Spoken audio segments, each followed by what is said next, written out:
देखिए, अब इतिहास के स्वर्ण युग कहे जाने वाले, इतिहास का वह कालखंड जिसे इतिहास का स्वर्ण युग के नाम से जाना जाता है, golden time period of history, उसी को आज हम लोग शुरू करने वाले हैं। किसको?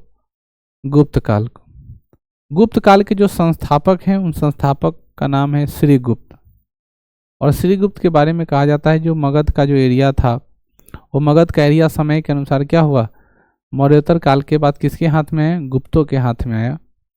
और वहाँ पर चूंकि आप लोग देख रहे होंगे कि मौर्य काल में बौद्धों का, मौर्य काल में जैनियों का विकास ज़्यादा हुआ, सनातनी का विकास क्या हुआ था? थोड़ा कम हुआ था। ठीक है ना। वो अलग बात है कि राजाओं ने, ठीक है ना, क्या किया, उसको डेवलप नहीं किया, या राष्ट्र जो है धर्म नहीं, राज धर्म उसको नहीं बनाया, लेकिन डेवलप कौन सा रहा?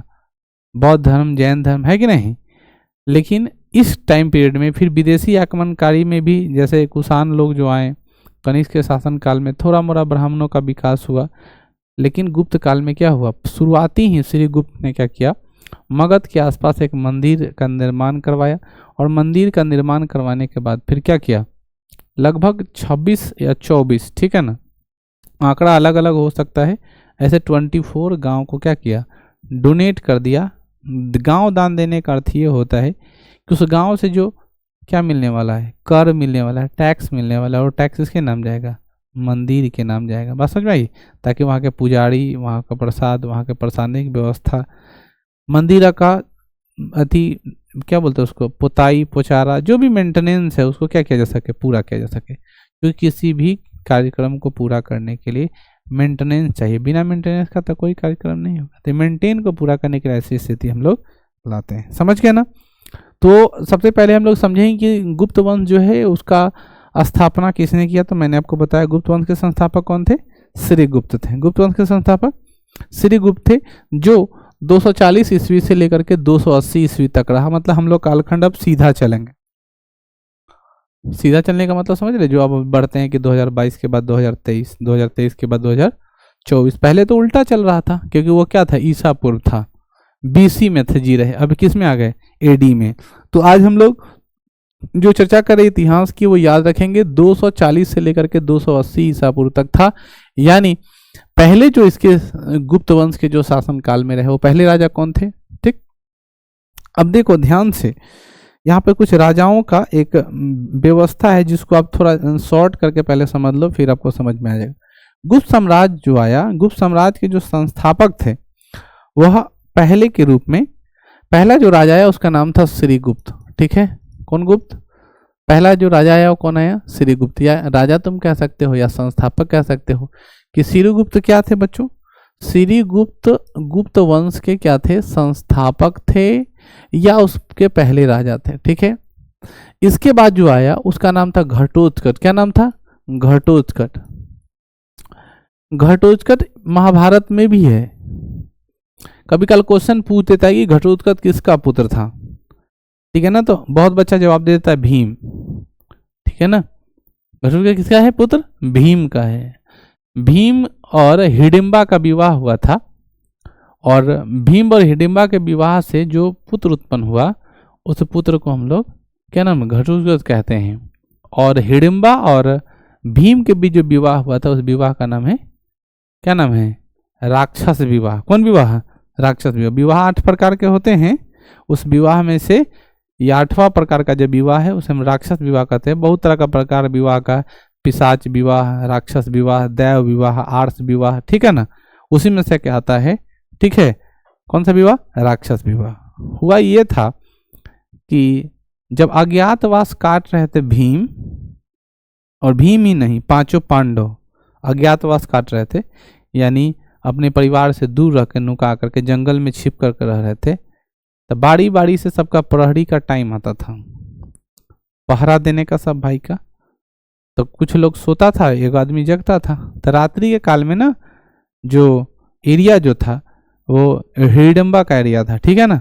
तो देखा कि उस राक्षसनी के लिए भीम का बॉडी एकदम सुंदर, तगड़ा, सुंदर युवक था, और रात को टहल रहा था। तो हिडिंबा को बहुत ज़्यादा पसंद आ गया, है कि नहीं। तो जब पसंद आया तो वार्तालाप किया, लेकिन ऐसा कुछ बना नहीं, दाल नहीं गला, जैसे सुपनेखा के साथ हुआ था।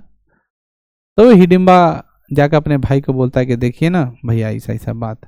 उस दोनों में क्या हुआ, लड़ाई हुआ, सिर्फ इसलिए कि ग्रास मिल जाएगा, भोजन मिल जाएगा, वैवाहिक जीवन के लिए नहीं, भोजन के लिए। ठीक, तो वो सोचता था कि वाह, इतने दिन बाद हमको शिकार मिल गया, माना मिल गया, इसको खा जाना है। भीम में और उस राक्षस में उसके भाई के लिए क्या हुआ, लड़ाई हुआ। और लड़ाई होने में क्या किया, भीम उसके भाई को मार दिया। जब उसके भाई को मार दिया तब बहन बच गई अकेली। और जब बहन बच गई अकेली तब वो रोने लगी, बहुत ज़्यादा बिलखने लगी। और उसकी तब तक माँ जग जाती है, कुंती के सामने प्रस्ताव होता है कि देखिए मेरे पास अब कोई नहीं है, यही है, अब अपने बेटे से हमको क्या कर दीजिए, शादी कर दीजिए। कुंती को बहुत ज़्यादा माया आ जाता है, ठीक है ना। तो न चाहते हुए भी कि हम विवाह नहीं करेंगे, लेकिन माँ कहती है नहीं, तुमको तो विवाह करना पड़ेगा, इसका कोई सहारा नहीं है। तब वो प्रॉमिस करता है, ठीक है ना, कि तुमको सहारे की जरूरत है ना। तो वही दोनों में वार्तालाप होता है, कहता है कि अगर एक पुत्र संतान हो जाएगा तब हमको छोड़ करके जा सकते हैं। तब वही दोनों के बीच से एक संतान की उत्पत्ति होती है, उसका नाम क्या है, घटोत्कच। जैसे ही घटोत्कच होता है तो क्या होता है, चला जाता है। अब महाभारत में इसका यूज होता है। महाभारत में कैसे यूज होता है कि जब कृष्ण भगवान को जरूरत पड़ता है घटोत्कच का, मतलब एक खतरनाक आदमी का, तो किसी का दिमाग नहीं काम करता है। श्री कृष्ण भगवान कहते हैं भीम भैया भूल गए जंगल वाली सीन, ठीक है ना, वही जंगल वाली सीन जिसमें आप कांड करके आए थे। वहाँ एक आपका पुत्र है, नाम क्या है, वो जब आएगा तो आंधी तूफान ला देगा, पूरा सेना में डर फैला देगा। नहीं, आमंत्रण मिलता है किसको, घटोत्कच को, और घटोत्कच आमंत्रण को स्वीकार करता है, आता है युद्ध में और ठीक है ना, तहलका मचा देता है। और इतना ज़्यादा उसके सेना में उथल पुथल होता है, ठीक है ना, कि उसका ये फायदा उठाता है और फिर बहुत सारे लोगों को उसका नुकसान झेलना पड़ता है। तो कहने का मतलब क्या है, उन दोनों के बीच जो विवाह हुआ था, कौन सा विवाह हुआ था, राक्षस विवाह। तो वो घटोत्कच का बात नहीं कर रहे हैं हम लोग। घटोत्कच का बाप जो रहा वो भीम भी है, अगला यहाँ पे राजा भी है गुप्त वंश का, ठीक है। तो ऐसा नहीं जोड़ लीजिए कि उसी घटोत्कच का बात हो रहा है, क्लियर। तो याद रखेंगे घटोत्कच और श्रीगुप्त, ठीक है ना, ये दोनों पूर्ण स्वतंत्र शासक नहीं था। अर्थात ये जब राजा बने थे उस समय उस एरिया में पूर्ण स्वतंत्र, मतलब अपने मन का करने वाले राजा में से नहीं थे। भारत में तो प्रधानमंत्री बहुत लोग हुआ है, लेकिन गठबंधन की सरकार वाला प्रधानमंत्री हुआ है, अपने मन से करने वाला नरेंद्र मोदी हुआ फुल बहुमत में। कांग्रेस के जमाने में पूर्ण बहुमत में रहा है, मोदी जी भी रहे तो पूर्ण बहुमत वाला सरकार। अभी एक आप सभी के लिए मतलब दुखद भरा हो सकता है, क्योंकि भारत एक गरीब देश है, WHO का सहारा ज़्यादा लेता है, इसलिए मैं बता दूं, वर्ल्ड हेल्थ ऑर्गेनाइजेशन, अमेरिका के नए राष्ट्रपति के रूप में शपथ कौन लेगा, डोनाल्ड ट्रंप। कौन लेगा, जान रहे हो ना, कौन सा शपथ लेगा, डोनाल्ड ट्रंप। जॉन बाइडेन हट गया, अब कौन बना, डोनाल्ड ट्रंप। डोनाल्ड ट्रंप आया है शपथ लेने से पूर्व और पहला ऐलान किया है कि हम WHO का सदस्य नहीं रहेंगे। WHO का फुल फॉर्म क्या होता है, वर्ल्ड हेल्थ ऑर्गेनाइजेशन, विश्व स्वास्थ्य संगठन।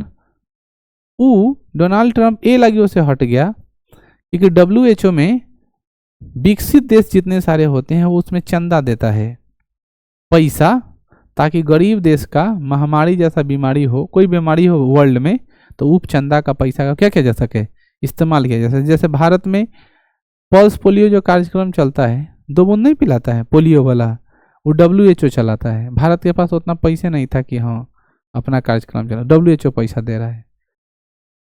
आपको ये नहीं भी पता है कि जैसे अभी ये कोरोना वायरस वाला जो चल रहा था, तो किसका डाटा आता था, WHO का डाटा आता था, क्योंकि भारत के आदमी को उतना काउंट करने की क्षमता नहीं है। वो कौन डाटा जारी कर रहा है, और पूरे दुनिया पर इस संकट से निकलने के लिए मीटिंग कौन कर रहा है, WHO की, कोरोना से कैसे निपटा जाए।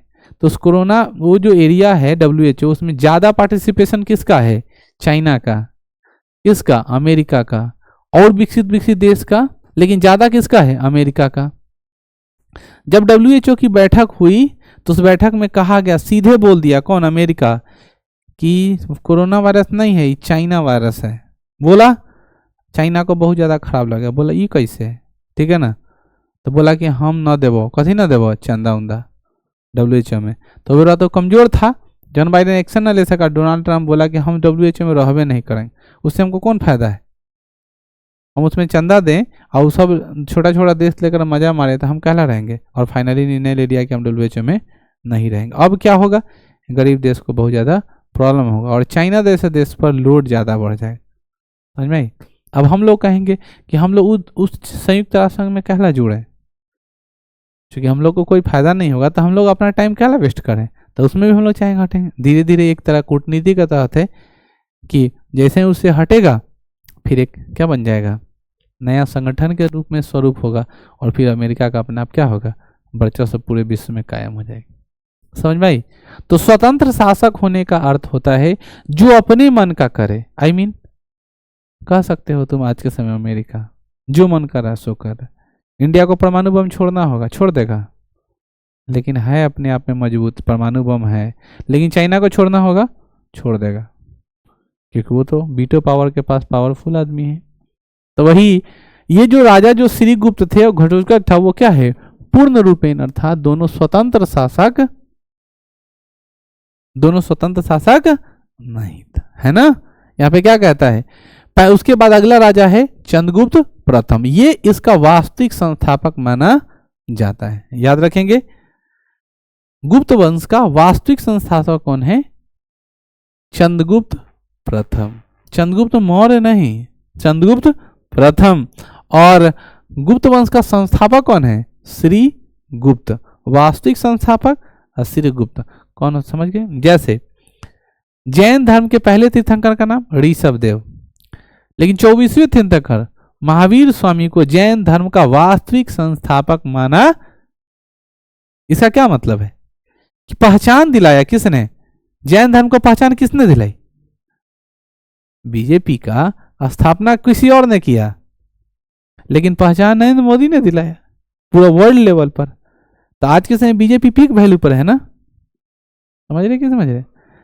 बेशक माता पिता आपको जन्म दिए होंगे, लेकिन मम्मी पापा को 2 4 10 आदमी जान रहा होगा, 50 आदमी 100, या हो सकता है आपका मम्मी पापा बहुत धाकड़ हो तो बहुत लोग जान रहा हो। लेकिन अगर आप उनसे भी बड़े पोस्ट पर चले जाइए, अच्छे पोस्ट पर चले जाइए, तब माता पिता को कौन पहचान दिलाए, आप दिलवा रहे हैं। बात समझ में, वही बात है। गुप्त वंश का वास्तविक संस्थापक कौन है, चंद्रगुप्त प्रथम। उसके बाद आया रामगुप्त, रामगुप्त के पहले, उसके बाद समुद्रगुप्त, समुद्रगुप्त के बाद कौन है, रामगुप्त, रामगुप्त के बाद क्या है कौन, चंद्रगुप्त द्वितीय। हर वह व्यक्ति जो आकृति करता है वो कौन सा उपाधि लेगा, विक्रमादित्य। भारत का नेपोलियन समुद्रगुप्त, भारत का नेपोलियन समुद्रगुप्त, समझ में आ रहा है।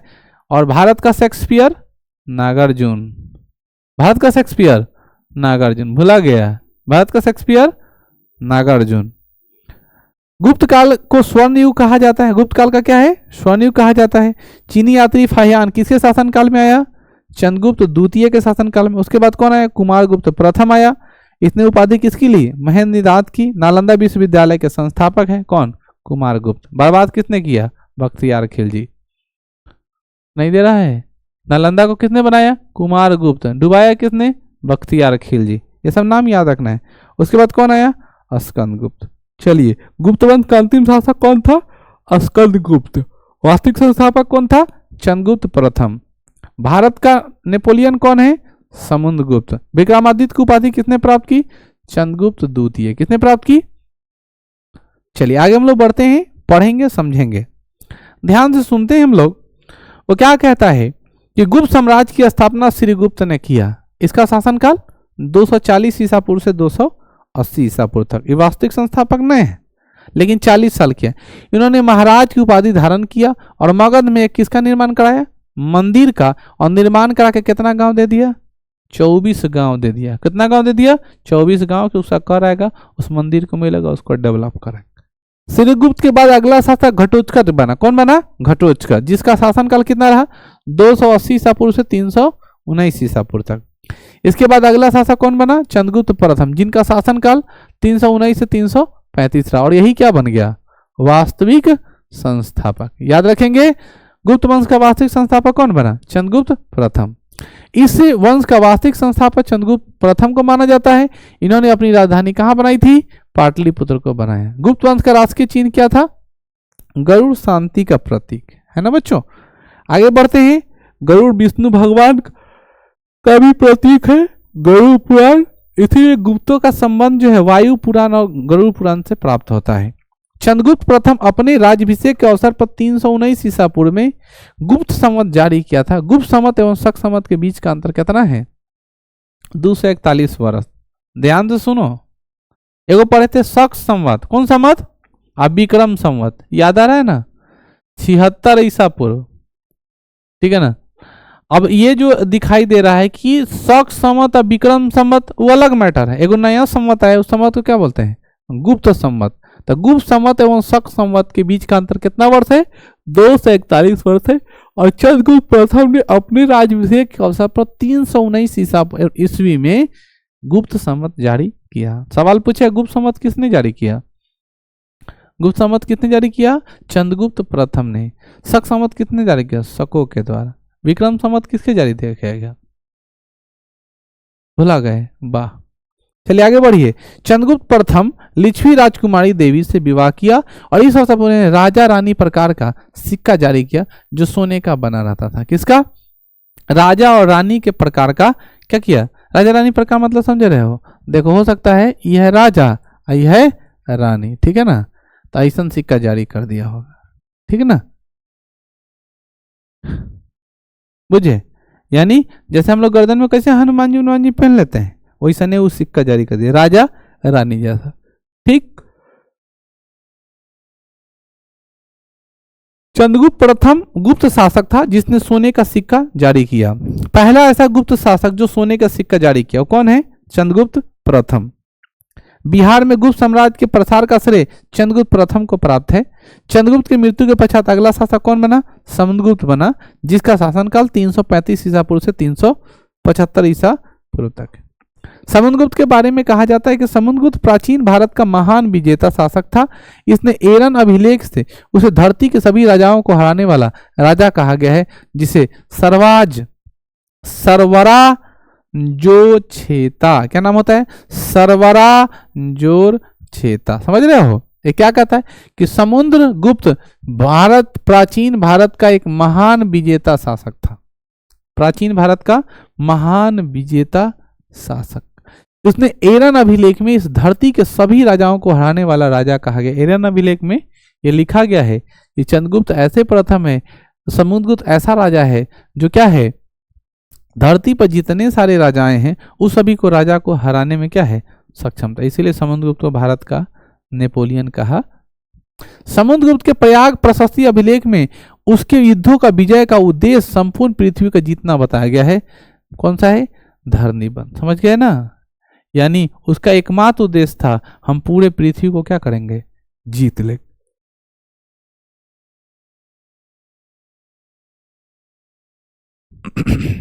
यहां पे लिखता है कि उसके युद्ध विजय से प्रभावित होकर के इतिहासकार B.A. स्मिथ ने उसे भारत का नेपोलियन कहा। अब ये वाला लाइन अच्छे से याद रखना। भारत का नेपोलियन समुद्रगुप्त है, यह किसने कहा था? ये क्वेश्चन होगा। यही वाला सबको याद है। भारत का नेपोलियन कौन है? समुद्रगुप्त। लेकिन ये नहीं सवाल है। सवाल ये है कि भारत का नेपोलियन समुद्रगुप्त है, यह किसने कहा था? इतिहासकार क्या नाम है? B.A. पास स्मिथ। B.A. स्मिथ, याद से कौन है? B.A. स्मिथ। समुद्रगुप्त के बारे में सर्वाधिक जानकारी प्रयाग प्रशस्ति अभिलेख से मिलता है और प्रयाग प्रशस्ति के लेखक कौन है? हरिसेन है, जो समुद्रगुप्त का महासंगी विवाहक मंत्री तथा युद्ध और शांति के मंत्री थे। जैसे देखो, मम्मी और पापा, ठीक है ना, चंद्रगुप्त और हरिसेन की भूमिका में रहते हैं। पापा को गुस्सा जल्दी नहीं आता है। पापा को गुस्सा कब आएगा? जब पापा बाहर से आए हैं, बैठे हैं और मम्मी सुनाएगी, ये सब पढ़ाई छै लिखाई छै ना, कुत्ता बिलाई हो जाता है, एकनी के भविष्य की जाने की है ना है। मैंने 500 बात बोलना शुरू की। पापा को थोड़े थोड़े टेम्परेचर बढ़ेगा और अगला बार 2-4 लात पड़ा। जब 2-4 लात तुम्हारा पड़ा, जैसे ही देखे कि अभी पूरा एकदम पैजामा से बाहर हो गए अपने, आज मार के गोड़ हाथ तोड़ देते ना, ऐसा बाल बच्चा न रहला, मार उड़ के मुँह आ देवे, तब मम्मी बोलेगी जा दियो, छोड़ दियो, रह दियो, एकनी के कुछ न समझ में आए वाला है। पिटवाना चाह रही थी, आ पिटवा भी दी, तो बोले जा दियो, कुछ एकनी के कुछ समझ में ना आए वाला है, जा दिमाग कर। आ फिर बोलेगी रह दियो, अब ननू करबे, यही तोरे लगे जो पढ़, ऐसे बोले। अब तो तुम्हारा लात खा लिया भर पेट। अब पापा भी शांत हो गए मम्मी के कारण, अब सबका माहौल चेंज हो गया, अब हम खाना नहीं खाएंगे। अब खाना नहीं खाएंगे तो फिर मम्मी आके बोले तोरे लगी न कह लिया तू कहला न पढ़ल है, जाना लगी पापा तोर खिसिया हथुन तो पापा आवे से पहले गोर हाथ बढ़िया से धो लेवे के चाहिए, ललटेन उलटेन जरा के बढ़िया से पढ़े लगे के चाहिए। सेम बात वही है, युद्ध और शांति, मतलब माँ के हाथ में है, युद्ध भी और शांति भी। वही काम कौन करता था? हरिसेन। किसके पास? समुद्रगुप्त के पास। लड़ाई कैसे होगा, अशांत कैसे करना है, बुझे कि नहीं बुझे, इसी को बोलते हैं युद्ध और शांति। दूसरा एग्जाम्पल नेता सबका भी यही काम में रहता है। नेता से ही खुद मार करवाएगा, झगड़ा करवाएगा, दंगा करवाएगा, और वहां जाके बड़ा सा सफेद कपड़ा पहन के खड़ा होगा, अब लगा शांत रहो, कुछ नहीं होना चाहिए, तो उसी का आदमी रहता है ना। रउरा कह दिली ना, रउरा सब बात मानम, ठीक बा, लड़ाई ना होगी, बात मान लिया, और लोग लगा फलाना बाबू 30 मार खाने आए और मैटर तुरंत क्लोज कर दिए। तो युद्ध और शांति समझ रहे हैं ना, आग लगाया खुद और फायदा भी उठाया खुद, लोग अपने पाले में किए। इसलिए नेता के बात पर तो एकदम नहीं रहना, जिसका नीयत खराब है वह नेता है, ठीक है ना, चाहे वो कोई भी नेता हो, समझ गए। हाँ, यहाँ पे लिखता भी है कि युद्ध और शांति के मंत्री थे कौन? हरिसेन। हरिसेन ने कौन सी पुस्तक लिखी? प्रयाग प्रशस्ति। खुद समुद्रगुप्त भी एक विद्वान शासक था, इन्होंने कृष्ण चरितम नामक पुस्तक की रचना किया, अतः समुद्रगुप्त को कविराज भी कहा जाता है। कविराज कौन था? देखो, अकबर मूर्ख राजा था, हाँ, लेकिन सम्राट बन गया, महान बन गया। क्यों? देखो, यह जो है वो एक तरह का धार्मिक तंत्र है। क्या है? धार्मिक। अकबर अपनी लड़ाई थोड़ी लड़ा है, अकबर लड़वाया है, उसके नेतृत्व में कोई लड़ने वाला था। अकबर का सेनापति मान सिंह। कौन सिंह? और मान सिंह लड़ रहा है, और मान सिंह के साथ कौन बहू आ रहा है? सलीम अर्थात जहांगीर। वो युवराज रहा और वो दोनों जाके लड़ा। अगर वो जीत जाता तो कौन जीतता? अकबर जीत जाता। लड़ कौन रहा है, समझ रहे हो? अब मान सिंह जाति से कौन है? हिंदू है, जोधाबाई का रिलेटिव है, ठीक है ना। अब तुम सुनो, अकबर के सेनापति के रूप में मान सिंह काम कर रहा है, उसके साथ इस क्षेत्र का युवराज जहांगीर अर्थात सलीम जा रहा है। हल्दी घाटी के युद्ध में महाराणा प्रताप के सामने वाला जो आदमी उसका जो लड़ रहा है वो मुसलमान। महाराणा प्रताप के सेना में जिसका सपोर्टर है वो कौन है? मुसलमान। और इधर कौन है? हिंदू। और मेन नेता कौन है? एक तरफ मुसलमान, एक तरफ हिंदू। कहने का अर्थ है कि इसको हम लोग कैसे देखते हैं? हिंदू मुसलमान की लड़ाई। कैसे देखते हैं? हिंदू मुसलमान के। लेकिन वास्तविक में हिंदू मुसलमान का लड़ाई नहीं है।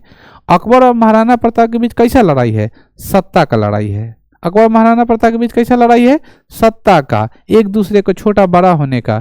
लेकिन नेता लोग अभी क्या प्रेफर करता है? महाराणा प्रताप हिंदुत्व का प्रचार थे, अकबर मुसलमान का प्रतीक था। अकबर देश को लूटा, महाराणा प्रताप देश को जोता, बढ़ाया, जबकि इतिहास को गलत तरीके से परोसा है। उसको और अंदर जाओ और तब पता चलेगा हल्दी घाटी के युद्ध में, ठीक है ना, सामने मान सिंह, इन्ने करिया का मुसलमान, जबकि उधर का राजा कौन है? मुसलमान। आने का राजा कौन है? हिंदू। और उसका सेनापति इधर का हिंदू, इधर का मुसलमान, और दोनों आपस में क्या हो रहा है? लड़ रहा है।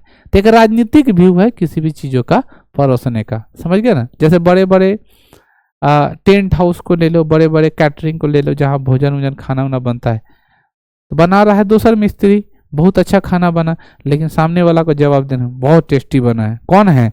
डायरेक्ट सीधा भेजेगा, हाँ हम ही हैं। समझ रहे कि नहीं समझ रहे? तो ये सब दिखावा है, कॉन्टेस्ट है, ये सब वही हो जाता है। बड़ा सा घर कहीं पे बनता है, बनाता राजमिस्त्री, ठेकेदार अपना बहवाई लूटता है कि हमने किया, गड़बड़ा जाएगा, बोलेगा अरे गधा यही गड़बड़ कर दिया है। बात समझ गए ना? वही बात है। कविराज की उपाधि किसे मिला? समुद्रगुप्त को। भारत का नेपोलियन समुद्रगुप्त। समुद्र का कवि कौन था? हरिसेन। हरिसेन कौन पुस्तक लिखा? प्रयाग प्रशस्ति, ठीक है ना। कविराज अर्थात समुद्रगुप्त ने कौन लिखा? कौन, किसका चरित्र लिखा? कृष्ण का चरित्र, ठीक है। समुद्रगुप्त संगीतज्ञ था, उसने सोने के सिक्के पर बीना बजाते हुए दिखाया गया है। समुद्रगुप्त क्या था? संगीतज्ञ था, मतलब संगीत से बहुत ज्यादा प्रेम करता। बीना जानते ही हो, सरस्वती जी के पास जो है, ठीक है ना। रियल में देखे हो? नहीं। गिटार तो देखते हो, मेला में रहता है फोटो खिंचवा वाला। मेला में तो लोग फोटो खिंचवाए हो? मेला में फोटो कहीं खिंचवाए हो? बड़ा सा एगो पर्दा टांग लेता, दिल लगा लेता, दो चार गुलदस्ता, एगो बड़का चाहे गिटार, चश्मा लगा के ठोक देगा चश्मा, हाँ फोटो दनाक से DSLR से खींच के थमा देगा। बहुत लोग खिंचवाते रहता है मेला में, देख के बहुत ज़्यादा हंसी आता है। पहली मुलाकात में मेला में चलो और मेला में फ़ोटो खिंचा के आधा उसका आधा मेरा, 2 फोटो कॉपी बनेगा, एक तुम्हारे पास, वही तो जीव का काल हो जाता है बाद में। तुम बोलेगा शादी नहीं करेंगे, बोलेगा ये फोटो देखिए तो कहाँ कहाँ हमको घुमाया। इसीलिए कांड सब करो, अपने दिमाग बुद्धि विवेक का इस्तेमाल, भावनाओं में ज्यादा मत बहो, ठीक है। समुद्रगुप्त संगीतज्ञ था, उसने सोने के सिक्के पर कौन बीना बजाते हुए दिखलाया। सबसे प्राचीन वाद्य यंत्र किसको माना जाता है? सरस्वती जी के पास है सबसे प्राचीन वेद, ऋग्वेद। सबसे प्राचीन वेद है ना, ऋग्वेद के बाद यजुर्वेद, यजुर्वेद के बाद सामवेद, सामवेद के बाद अथर्ववेद। भारतीय संगीत का जनक कौन है? सामवेद। और सामवेद में माना गया है कि सबसे पुराना कौन वेद है, वाद्य यंत्र है? अब यहाँ पे आप लोग दिखाई दे रहा है, सारे को हम समझा दिए हैं कि पहले राजा कौन था। आंख बंद करके बताओ। संस्थापक श्रीगुप्त। दूसरा का नाम क्या है? घटोत्कच। घटोत्कच के बाद कौन आया? चंद्रगुप्त प्रथम। चंद्रगुप्त प्रथम को क्या माना गया? वास्तविक संस्थापक। चंद्रगुप्त प्रथम के बाद कौन आया? समुद्रगुप्त। समुद्रगुप्त को क्या माना गया है? भारत का नेपोलियन। कविराज की उपाधि इसका जो आया राजा, ठीक है ना, उसका जो दरबारी जो कवि था वो कौन था? हरिसेन। कौन सा पुस्तक लिखा? प्रयाग प्रशस्ति। कविराज अर्थात समुद्रगुप्त ने कौन सा पुस्तक लिखा? कृष्ण चरित्र। कौन लिखा? कृष्ण चरित्र। समझ में आ रहा है? समुद्रगुप्त के बाद अगला राजा का नाम है रामगुप्त। तो बहुत ज्यादा कुछ किया नहीं, ठीक है ना। नाम क्या है? रामगुप्त। रामगुप्त के बाद अगला का नाम क्या है? चंद्रगुप्त द्वितीय। चंद्रगुप्त द्वितीय के बाद कौन है? कुमारगुप्त प्रथम। कुमारगुप्त के प्रथम के बाद आखिरी राजा है जिसका नाम क्या है? स्कंदगुप्त। कौन गुप्त? यानी पहले राजा का नाम, पहले राजा का नाम श्रीगुप्त। श्रीगुप्त के बाद घटोत्कच। कौन सा? घटोत्कच। घटोत्कच के बाद चंद्रगुप्त प्रथम। चंद्रगुप्त प्रथम के बाद समुद्रगुप्त। कौन गुप्त?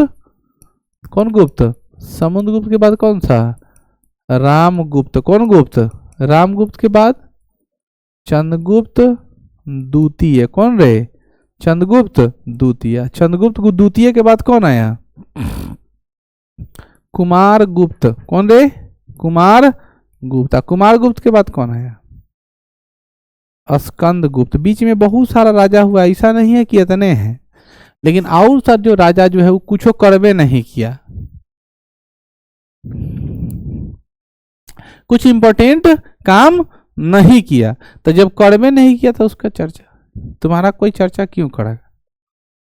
तुम कुछ करोगे तब ना चर्चा। वो अलग बात है तुम किसी का मर्डर कर दो, तुम कुछ करोगे तब ना तुम्हारा चर्चा होगा। इसीलिए तुम कुछ करो, गलते काम करो चाहे सही काम करो, लेकिन करो। चर्चा में आने के लिए तो कुछ ना कुछ करना पड़ेगा।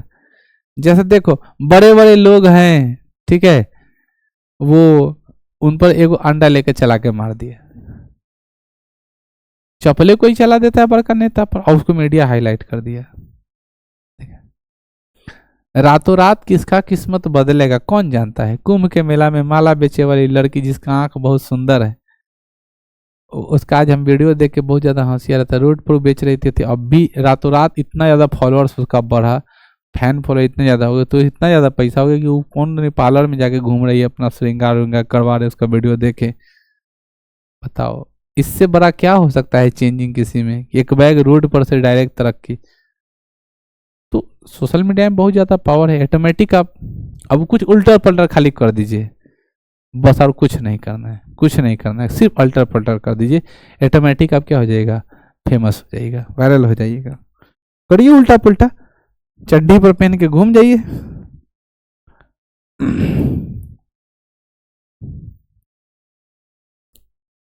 समुद्रगुप्त हो गया था ना। समुद्रगुप्त के बाद अगले राजा को हम लोग बच्चों पढ़ने वाले हैं जिसका नाम क्या है?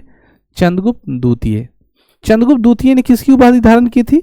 विक्रमादित्य की। विक्रमादित्य का मतलब तो समझ गए थे। विक्रमादित्य आकृति करने वाला व्यक्ति क्या करता था? असंभव काम को जो कर लेता था वो कौन उपाधि धारण करता था? विक्रमादित्य। विक्रमादित्य और एगो चंगू करके धारावाहिक भी देता है, छुटका रहता है, लड़का उड़ते रहता है, देखते होगे फिल्म उल्म में, ठीक है ना। विक्रमादित्य का नाम करके एक फिल्म भी आता है, हम दिमाग से भूल रहे हैं। चंद्रगुप्त द्वितीय जो थे वो विक्रमादित्य की उपाधि धारण की, जो 380 ईसा पूर्व से लेकर के 415 ईसा पूर्व बोले 415 ईस्वी के बारे में जानकारी, महत्वपूर्ण जानकारी। मेहरौली, पहले ही समझो क्या है। ये वही इलाका है मेहरौली। मेहरौली एक जंगली इलाका है, दिल्ली का वो भाग है, ठीक है ना। और कुछ दिन पहले बहुत ज़्यादा फेमस कर्मकांड आप लोग सुने होंगे, एक लड़की का छोटा छोटा पार्ट बोटी झोड़ा में रख के उसका अस्थि क्या करता था, जंगल में भेजता था। वही इलाका है मेहरौली का जंगल, बहुत बड़ा जंगल है, झाड़ी उड़ी वाला इलाका है, ठीक है ना। दिल्ली का आसपास का इलाका है, सुनसान एरिया तुम कह सकते हो। उसी इलाके में लौह स्तंभ है ना, लौह स्तंभ से मिलता है। यह वर्तमान दिल्ली में स्थित है। इस लौह स्तंभ का लेख में चंद्रगुप्त द्वितीय के लिए चंद्र शब्द का प्रयोग किया गया। किस शब्द का? चंद्र शब्द का। समझ में आई? और कहाँ है बच्चों? दिल्ली में। चंद्रगुप्त द्वितीय ने शक वंश के अंतिम राजा रुद्र सिंह तृतीय को पराजित करके पश्चिमी भारत पर अधिकार कर लिया और इस अवसर पर चांदी का सिक्का रुपया चलाया और विक्रमादित्य की उपाधि धारण कर ली। समझ गए? असंभव काम के संभव करने के लिए किसकी उपाधि? विक्रमादित्य। पश्चिमोत्तर भारत समझ रहे हैं, अर्थात गुजरात का इलाका। और वहां के कौन से राजा थे? तृतीय राजा का नाम था रुद्र सिंह, उसको हराया और चांदी का सिक्का कौन सा चलाया? रुपयक चलाया। कौन सा चलाया? रुपयक चलाया। और इसे कौन सी उपाधि दी जाती है? विक्रमादित्य की उपाधि। चंद्रगुप्त द्वितीय ने अपनी प्रथम राजधानी पाटलिपुत्र और दूसरी राजधानी कहाँ बनाई? उज्जैन बनाई। प्रथम कहाँ बनाया? पाटलिपुत्र। देखो पटना कितना बड़ा रहा है उस जमाने में कि आदमी को सेंट्रलाइज होना पड़ता था। कहीं भी बड़ा कार्यक्रम करने के लिए कहाँ सेंट्रलाइज होना पड़ता था? पटना, पाटलिपुत्र रहना पड़ता। आज के समय में सब लोग यहाँ से भागता है, यहाँ से भाग करके दूसरे जगह जाएगा तो सेटल होगा, वहां सब डेवलपमेंट के बारे में सोचता है। लेकिन पटना कितना बड़ा रहा है आप कल्पना कर पा रहे। चंद्रगुप्त द्वितीय ने नाग राजकुमारी कुबेर नाग के साथ विवाह किया। चंद्रगुप्त द्वितीय का नाम क्या था? पहला बार साच बात लिखा है पत्नी के बारे में, ठीक है ना, कि नाग नागिन ये सब वर्ड लिख दिया है। पत्नी में अगर नागिन जोड़ दिया, ठीक है ना, तो कितना अच्छा बात है। साच बात लिखा है कि नहीं? नाम अपना साच लिखा है। क्या नाम है? चंद्रगुप्त द्वितीय ने अपनी प्रथम राजधानी पाटलिपुत्र बनाई, दूसरी राजधानी उज्जैन बनाई और चंद्रगुप्त द्वितीय ने नाग राजकुमारी कुबेर नागा के साथ विवाह किया, जिससे एक पुत्री प्रभावती गुप्त का क्या हो गया? जन्म हो गया। चंद्रगुप्त द्वितीय ने अपने पुत्री प्रभावती गुप्त का विवाह वाकंटक वंशी राजा रुद्रसेन द्वितीय के साथ किया था। चंद्रगुप्त द्वितीय ने अपने पुत्र कुमार गुप्त का विवाह काकुर्त वसमन की पुत्री से कर दिया। चंद्रगुप्त द्वितीय के दरबार में संस्कृत भाषा के 9 प्रमुख विद्वान रहते थे, जिन्हें 9 रत्न के नाम से जाना जाता है। ठीक है ना, वही बात हम बताने वाले थे थोड़ा, कि अक्सर सवाल आता है कि अकबर के पास 9 रत्न थे, और 9 रत्न किसके पास थे? तो 9 रत्न जो अकबर के पास थे वो अलग अलग कला में क्या थे? निपुण थे। लेकिन मैं आपको बताऊं कि इनके पास जो विद्वान थे वो संस्कृत भाषा के, किस भाषा के? जैसे अकबर के पास जो 9 रत्न थे वो कोई मंत्री था, कोई तबला वादक था, कोई सिंगर था, कोई सेनापति का काम कर रहा था, कोई वित्त मंत्रालय को देख रहा, समझ गए ना। लेकिन इनके पास जो था वो सब का सब किसका विद्वान था? संस्कृत का विद्वान था, संस्कृत को जानने वाला था। पहला नाम याद रखेंगे, पहला नाम बच्चों कालिदास। नाम तो सुन ही रहे होंगे। कालिदास का बहुत सुंदर सुंदर पुस्तक, नाम याद रखेंगे, मेघदूतम। कौन सा? मेघदूतम के लेखक कालिदास। मेघदूतम के लेखक कालिदास। ऋतु संहार के लेखक कालिदास। रघुवंश का लेखक कौन है? रघुवंशम के लेखक कौन है? कालिदास। विक्रम वर्षियम, ठीक है ना, कौन है? कालिदास। अभिज्ञान शाकुंतलम के लेखक कालिदास। मल्लिका विगिमित्रम के लेखक कालिदास। कुमार संभवम के लेखक कालिदास। नाम याद हुआ? मेघदूतम, अभिज्ञान शाकुंतलम, कुमार संभवम, रघुवंशम, ठीक है ना। ऋतु संहार, मालिक विघ्निमित्रम, ये सब किसने लिखा है? कालिदास के द्वारा लिखा गया। सारे बुक किसमें हैं? संस्कृत में है। संस्कृत के कितने विद्वान थे? 9 विद्वान। किसके साम्राज्य में? चंद्रगुप्त द्वितीय के शासनकाल। देखते हैं नाम, यहाँ पे लिख दिया हुआ है। मुगल शासक अकबर के दरबार में 9 अलग अलग, लिखा हुआ है ना, 9 अलग अलग क्षेत्रों से संबंधित विद्वान लोग निवास कर रहे थे, अतः उन्हें भी नवरत्न कहा गया है। समझ में आ रही है? अलग अलग, मैंने पहले ही क्लियर कर दिया था। जबकि यहां सब एक पर एक किसके है? अभी जैसे मान लो कि कोई कोचिंग चला रहा है, अपने यहाँ कोचिंग चल रहा है, और यहाँ पर क्या हुआ, कोई फिजिक्स का आ गया, कोई बायोलॉजी का टीचर है, कोई मैथ का टीचर है, कोई केमिस्ट्री का टीचर है, कोई हिस्ट्री पढ़ा रहा है, कोई इकोनॉमिक्स पढ़ा रहा है, कोई ज्योग्राफी पढ़ा रहा है, और सुबह से शाम ले खाली, तो 9 रत्न हुआ। सबको अलग अलग फील्ड में सबको नॉलेज है। लेकिन मान लो सुबह से शाम ले खाली मैथ का मास्टर बुला दिया 8 को, तो क्या करेगा? क्रिटिसाइज करेगा एक दूसरे का। देखते हैं, आपको ये आता है, हमको वो आता है, एक पर एक आएगा ना। जैसे देखोगे जहाँ एक पर एक लड़कियां जब बैठने लगती है तो वहां माहौल थोड़ा गर्म हो जाता है। वहां पर एक ही क्षेत्र का महारथी लोग बैठी है तो बड़ी बड़ी दिक्कत हो जाता है। लेकिन उल्टा हो जाए कि एक अनार और 100 बीमार वाली बात हो जाए, एक बाजा कोई सनो है, ऐसानो है, आप सब रहेगा, देखा चलो काम चलाने योग्य है, हो जाए।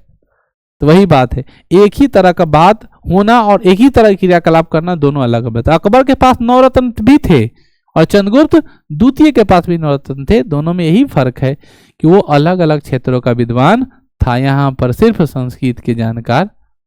ठीक है ना, यहाँ महिला वाला बात है, सीधा बात। अगला है विजयनगर के राजा कृष्णदेव राय। आप लोग पढ़िएगा, राजा कृष्णदेव के राय का जो शासनकाल आप लोग को याद होगा, तुलु वंश, सालू वंश, अडुवेरु वंश, ठीक है ना। तो उसी में आपको ये मिल जाएगा कृष्णदेव राय, ठीक है ना। विजयनगर साम्राज्य, वही कृष्णदेव राय जिसके दरबारी कवि के रूप में तेनाली रामन थे। तेनाली रामन बहुत बुद्धिमान व्यक्ति थे। तेनाली रामन का तरह तरह का खिस्सा कहानी बहुत ज़्यादा बच्चों को भाता है, ठीक है ना। दिमागदार भी बहुत ज़्यादा थे, ठीक है। वही कृष्णदेव राय के बारे में पढ़ना है आपको, ठीक है। यहाँ पे मैं आपको बता दूं कि विजयनगर शासक राय कृष्णदेव राय के दरबार में तेलुगु भाषा के क्या रहते थे? 8 प्रमुख कवि रहते, जिसे अष्ट दिग्गज कहा जाता था। चंद्रगुप्त द्वितीय के शासनकाल में संस्कृत को जानने वाला था। विजयनगर के शासनकाल साम्राज्य में, ठीक है ना, जो कृष्णदेव राय के शासन साम्राज्य में जो रहता था वो तेलुगु को जानने वाला था। एक तेलुगु को जानने वाला है और एक संस्कृत को जानने वाला है, एक अलग अलग क्षेत्रों में। लेकिन संजोग ये है कि वहां 9 है और यहाँ पर 8 है। हम राइट। मराठा शासक शिवाजी के दरबार में 8 योद्धाओं का एक समूह रहता था, जिसे अष्ट प्रधान के नाम से जाना जाता है। ये भी नाम याद रखेंगे। शिवाजी के दरबार में क्या रहता था? अष्ट प्रधान, जो लड़ाकू था, काटने मारने दौड़ने, ठीक है ना, एक बार में छल्ली छल्ली कर देगा, ऐसा वाला व्यवस्था रखता है ना। बड़का बड़का नेता सब, गुंडा सब, शूटर, ठीक है ना। जैसे गुंडा है यहाँ पर, हमरा गुड़िया को प्यार से हम गुंडा कहते हैं, तो गुंडा है, ठीक है ना। तो इस शूटर का कोई काम नहीं, पता चले शूट भी करके आ जाता। अगर वो मैसेज किया कि कॉल कर दिया कि तुम किसी को गोली मार के आओ, तो बोला हमरे से गोली लग गया था गलती से। तो कैसे तुम गोली मारा था? तो नवीन सर बोले थे जाकर गोली मार के आ जाओ। कलेजा कमजोर है इस शूटर का, ठीक है ना। ऐसे शूटर से थोड़ा दूर रहना है ना। तो यहाँ पे देखो, महाराणा शिवाजी, जो शासक शिवाजी के दरबार में 8 योद्धाओं का एक समूह रहता था, जिसे अष्ट प्रधान के नाम से जाना जाता था। नाम याद हो गया। अब हम लोग थोड़ा इनके द्वारा लिखा हुआ क्या करते थे, नाम याद कर लेते हैं। कौन कौन 9 रत्न है? कालिदास, धनवंतरी, इनका तो नाम सुने होंगे। छपनक, अमर सिंह, शंकु, बेताल भट्ट, घसटपर, वराहमिहिर और वररुचि, ठीक है ना। 3 को के जरूर पहचानते हैं। खगोल भाई को तो जानते हो, वराहमिहिर के बारे में इनका तो नाम आया था। नाम सुनो। गुप्त काल के कुछ रचनाकार रहे हैं, उस रचनाकार का कुछ नाम आपको याद रख लेना है। अभी क्वेश्चनवा ना पहले हाई से पूछेगा कि निम्नलिखित में से कौन सा व्यक्ति गुप्त काल से संबंधित है। तो पहले तो ये याद रख लो कि ऐसा ऐसा कवि गुप्त काल के समय काम कर रहा था, ठीक है ना। जैसे इसमें नाम एगो नारायणी पंडित का है। नारायण पंडित का लिखा हुआ हितोपदेश, क्लास 10th में संस्कृत में चर्चा मिलता है व्याघ्रपथी कथा का। किसका? व्याघ्रपथी कथा का, चाहे पुरुष परीक्षा का नाम से अलस कथा लिखा हुआ है। कौन कथा? अलस कथा। वो भी किससे लिया गया? पुरुष परीक्षा किताब से लिया गया है, हितोपदेश से लिया गया है। हितोपदेश कहने का मतलब किसी भी मानव के जीवन में क्या हित हो और उसके लिए उपदेश देना, उसी को बोलते हैं हितोपदेश। आजकल तो सबसे आसान चीज मिलता है वह है सलाह,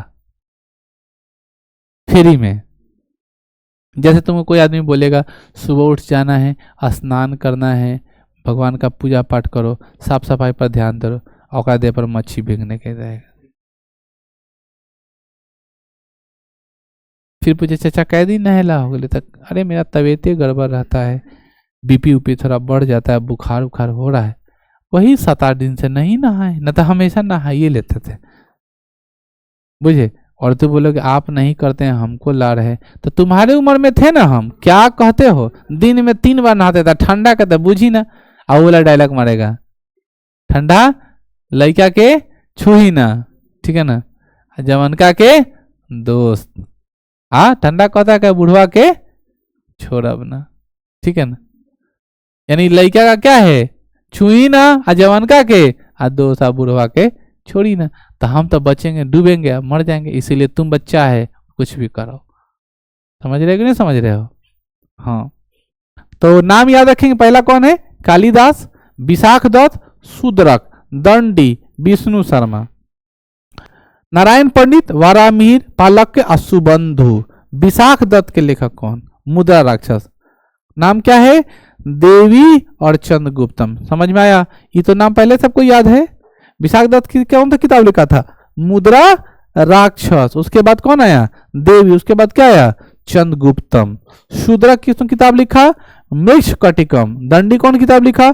10 कुमार रचितम। विष्णु शर्मा का फेमस कहानी पंचतंत्र। नारायण पंडित का फेमस हितोपदेश। वाल्मीकि का बृहद संहिता, लघु जातक। पाल काव्य का हस्तावेद। और सुबंधु का स्वप्नवास वदता।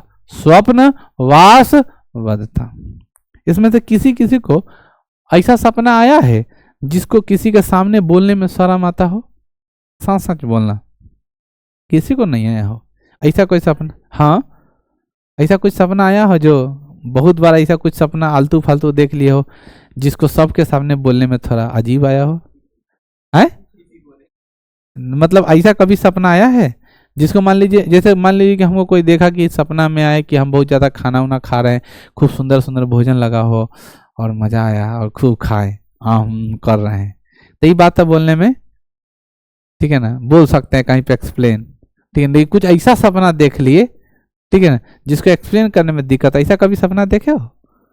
कभी नहीं है सपना? तब तुम लोग अभी युवा अवस्था से नहीं गुजर रहे हो, ठीक है ना। अभी तुम लोग के मतलब किशोरावस्था पर हमें संदेह हो रहा है, या हो सकता है तुम लोग हमसे झूठ बोल रहे हो, ठीक है ना, ठीक है। लेकिन हमको ऐसा महसूस हो रहा है कि क्या सौरभ, ठीक है ना, ऐसा कभी घटना चक्र चला होगा, ठीक है ना, जिस घटना चक्र को सबके सामने कहने में थोड़ा, स्वप्न को देखने में थोड़ा। चलिए खैर, आपके बात को मैं झांक देते हैं। चंद्रगुप्त द्वितीय दरबार में रहने वाले नवरत्नों में सबसे प्रमुख कौन था? कालिदास, जिन्हें भारत का क्या कहते हैं? समझ में आ गया ना? आगे बढ़ते हैं। गुप्तकालीन, ठीक है ना, गुप्तकालीन आर्यभट्टिका नामक और सूर्य सिद्धांत का नामक पुस्तक किसने लिखा? आर्यभट्ट। गुप्तकालीन विद्वान कौन था? आर्यभट्ट, जिसने आर्यभट्टिका और सूर्यवंतिका नामक किताब को क्या किया? लिखा, ठीक है। अब ध्यान से सुनो, अलग अलग भाषाओं का अलग अलग काल रहा है, अलग अलग भाषाओं का अलग अलग काल रहा है, थोड़ा जान लेते हैं। संस्कृत का स्वर्णकाल गुप्त काल है। संस्कृत का स्वर्णकाल, अरे गुप्त काल में एक पर एक संस्कृत का विद्वान था, उतना उतना संस्कृत का विद्वान को रखता था, संस्कृत उस समय डेवलप रहा होगा। तो संस्कृत का स्वर्णकाल कौन है? गुप्त काल। और राजा कौन था उस समय? चंद्रगुप्त द्वितीय। हिंदी भाषा का स्वर्णकाल मुगल काल। राजा कौन था? अकबर। जिसको तुम मुसलमान कह के ताना मारते हो, ठीक है ना, कि अकबर कुछ नहीं किया, तो इतिहास पढ़ो और पता चलेगा कि हिंदी का स्वर्णकाल कौन है? मुगल काल। और अकबर राजा था जिस समय हिंदी का गोल्डन टाइम पीरियड कहा जाता है, बुझे। उस समय उर्दू, अरबी और फारसी का डेवलपमेंट नहीं किया, किसका किया। तो ये बात तुमको इतिहास का जबरदस्ती तुम्हारे जेहन में परोसा जाता है कि मुसलमानों ने भारत को लूटा। अगर मुसलमानों ने भारत को लूटा, मुगलों ने भारत को लूटा, तो अंग्रेज क्या कर रहा था। अंग्रेज तो आया है 1600 ईसा पूर्व में। हाँ, आपको बता दे रहे हैं, हिंदू मुसलमान का झगड़ा शुरू से फंसाते आ रहा है। थोड़ा थोड़ा क्रांति आपको समझ में आता होगा। 1857 की क्रांति की सुलूक किसने दी, मंगल पांडे। किसने दिया, मंगल पांडे। जाति से क्या था, ब्राह्मण था, लेकिन उसका नेतृत्व कौन कर रहा था, बहादुर शाह जफर, जो कौन था, मुसलमान था। वो भी तो विरोध कर रहा था। साथी कौन था, हजरत बेगम महल। साथी कौन था, झांसी की रानी, तात्या टोपे, नाना साहब, पटना से पीर अली। तो कहाँ हिंदू मुसलमान वाली बात आती है। लेकिन ये तुमको समझाएगा कि ऐसे नहीं, ऐसे तो झगड़ा फंसाता है हिंदू मुसलमान में, और फिर राजा उसका क्या करता है, फायदा उठाता है। कोई नहीं कह सकता कि मुगल साम्राज्य मुसलमानों ने भारत को लूटा। आपको इतिहास गलत तरीके से समझाया जा रहा है। कुछ हद तक लुटेरा कोई भी हो सकता है, उसका जातिकरण करके ठीक नहीं है। बात समझ गया ना।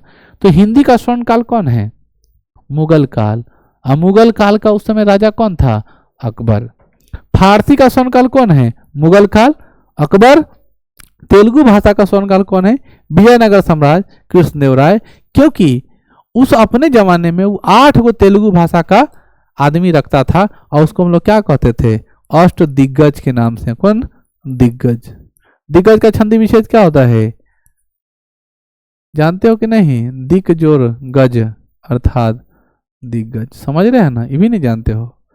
चलो, तमिल भाषा का स्वर्ण काल, चोल काल। कौन काल, चोल काल। चोल राजा के बारे में आपको पढ़ाएंगे, दक्षिण भारत का इलाका है। तमिल भाषा का योद्धा कौन होता था, चोल काल का ये समय कहलाता था, जो कृष्णदेव राय के शासन काल में, ठीक है ना, डेवलप रहा। आगे हम लोग बढ़ते हैं। कन्नड़ भाषा का स्वर्ण काल, राष्ट्रकूट का काल, अमोघ वर्ष। प्राकृत भाषा का स्वर्ण काल, सातवाहन, हाल।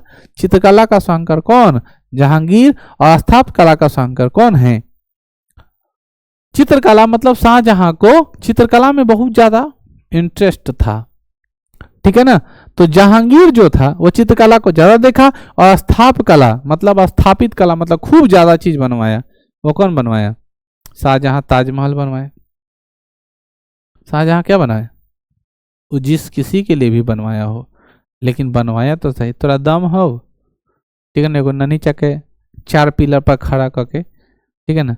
तुम तो अपने पत्नी के लिए एक नॉर्मल सा, क्या बोलते हैं उसको, कैंडल जलाने में हिचकिचाओगे। मर गए तो मर गए, एक गई दूसरी आएगी। भारत में अभी वैसी सभ्यता नहीं है, लेकिन धीरे धीरे डेवलप हो रहा है। नई युवक हुआ, उसका शादी तुरंत हो गया, और उसका पति मर गया, चाहे पत्नी मर गया, तो अगर बैठल रहेगा, 1 साल 2 साल बीता नहीं कि फिर दूसरा आ जाएगा। वो एक्सपीरियंस ही अलग होता है, अनुभव ही कुछ दूसरा हो, लेकिन हो जा रहा है। अब कौन इंतजार का, पहले देखो, पहले तो ऐसा ही होता था कि शादी ठीक हो जाता था उसको विधवा मान लेता था, ऐसी स्थिति होती थी। लोग उसको मनहूस समझता था, उसका चेहरा नहीं देखना पसंद करता था, ठीक है। तो अलग अलग टाइम पीरियड में बच्चों अलग अलग चीजों का गुप्त काल रहा है, स्वर्ण काल रहा है। इस स्वर्ण काल को हमको समझने की जरूरत है। उससे पहले की कुछ बातें जो आप लोग को समझ में आनी चाहिए, यहां पर ध्यान से सुन लो। आर्यभट्ट एक गणित से संबंधित पुस्तक है, जबकि सूर्य सिद्धांत, समझा ध्यान से, नंबर सूर्य सिद्धांत का खगोल विज्ञान संबंधी पुस्तक है, जिसमें कहा गया है कि पृथ्वी सूर्य के चारों परिक्रमा करता है। ये पहले ही कहा गया। सूर्य सिद्धांत की पुस्तक किसने लिखी, आर्यभट्ट। आर्यभट्टियम पुस्तक किसने लिखी, आर्यभट्ट। लेकिन आर्यभट्टियम जो है वो गणित का किताब है, और सूर्य सिद्धांत क्या कौन सा किताब है, खगोल विज्ञान का है, जिसमें कहा गया है, क्या कहा गया है कि पृथ्वी सूर्य के चारों ओर परिक्रमा करती है। आर्यभट्ट ने ही पाई का खोज किया और जीरो का भी खोज किया है। पाई का खोज किसने किया, जीरो का खोज किसने किया, आर्यभट्ट। नवरत्न में वराहमिहिर नामे के खगोल वैज्ञानिक भी रहते थे जिन्होंने बृहद संहिता नामक पुस्तक की रचना की थी, जबकि अमर सिंह और अमरकोश नामक के व्याकरण ग्रंथ की रचना की, जिसमें चंद्रगुप्त द्वितीय के शासनकाल में पाए जाने वाले 12 प्रकार के भूमि की चर्चा की गई। भूमि का अलग अलग प्रकार होता है, जिसमें हम लोग पड़ती भूमि कहते हैं, बंजर भूमि कहते हैं, ठीक है ना, अलग अलग भूमि का प्रकार होता है। उसमें 12 प्रकार के भूमि के प्रकार बताए गए हैं। किसमें बच्चों? अमर सिंह का लिखा हुआ अमरकोश नामक पुस्तक। गुप्तकालीन विद्वान द्वारा वादरायन में कामसूत्र नामक पुस्तक की रचना की गई है। आप लोग समझ ही रहे हैं, शारीरिक क्रियाकलाप करने का, ठीक है ना। कामसूत्र नामक पुस्तक किसने लिखा है? वादरायन ने, ठीक है ना। गुप्तकालीन विद्वान विष्णु शर्मा भी थे, इन्होंने पंचतंत्र नामक पुस्तक की रचना की थी। पंचतंत्र पुस्तक बाइबिल के पश्चात पूरे विश्व का दूसरा प्रचलित पुस्तक है। सुन रहे हो? पंचतंत्र विष्णु शर्मा का, जैसे बोले थे ना ईसाइयों का प्रमुख ग्रंथ बाइबिल, वर्ल्ड में ज्यादा कौन माना जा रहा है? ईसाई धर्म माना जा रहा है, तो बाइबिल ऑटोमेटिक फेमस होगा। उसके बाद कोई दूसरा बुक जो फेमस है पूरे दुनिया में, उसका नाम है पंचतंत्र का लिखा हुआ, विष्णु शर्मा का लिखा हुआ पंचतंत्र किताब।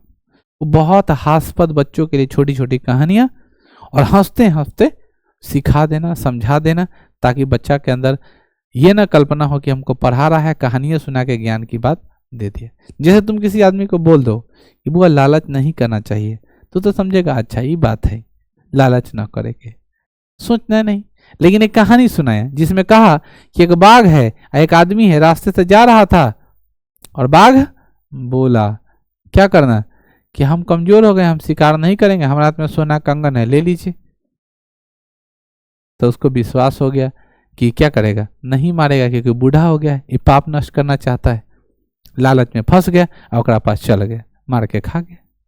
अभी बात जैसे बोले लड़का बोलेगा हम मर गया। हाँ, कैसे मर गया?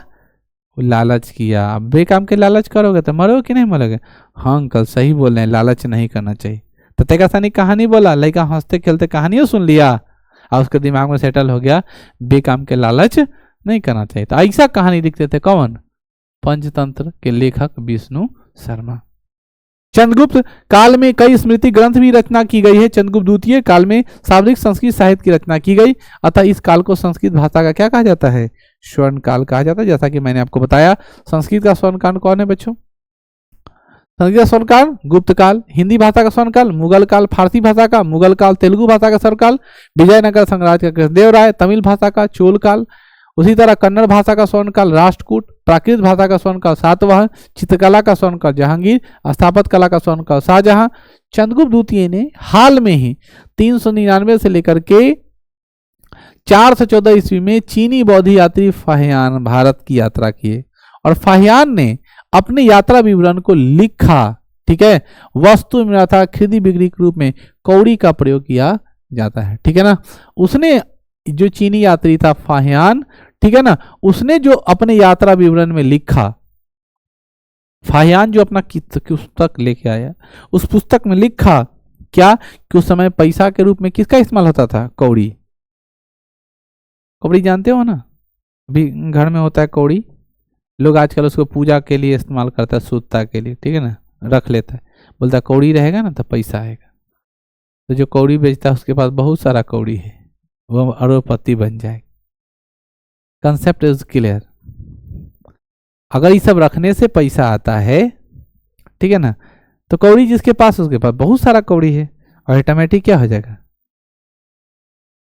लेकिन बात ये भी है, इसका दूसरा है कि जिसके पास जिस चीज का बहुत ज्यादा व्यवस्था होती है उसके पास कुछ नहीं होता है। मुझे जैसे टीचर, एक टीचर रहता है, उसके पास नॉलेज है लेकिन वो इंजीनियर नहीं है, वो डॉक्टर नहीं है, वो एक अच्छा अधिकारी नहीं है, सिर्फ टीचर ही है।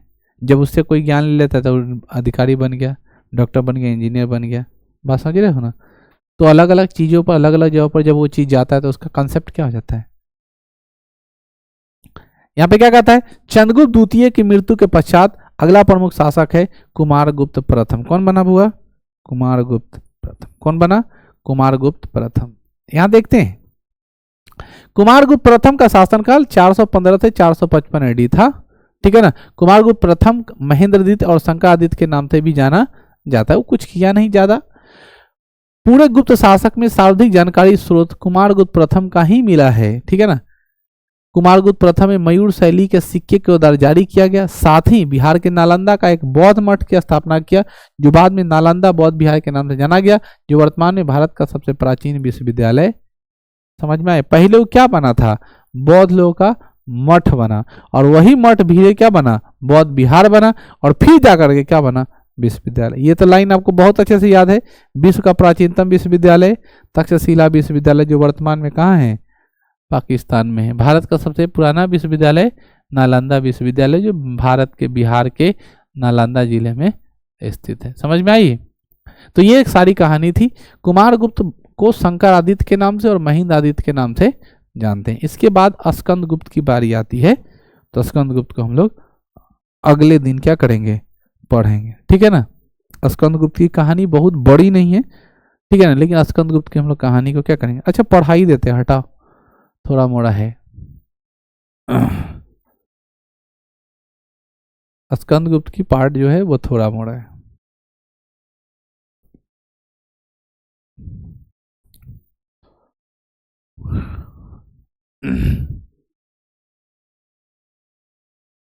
पेज नंबर इसका 55 है ना।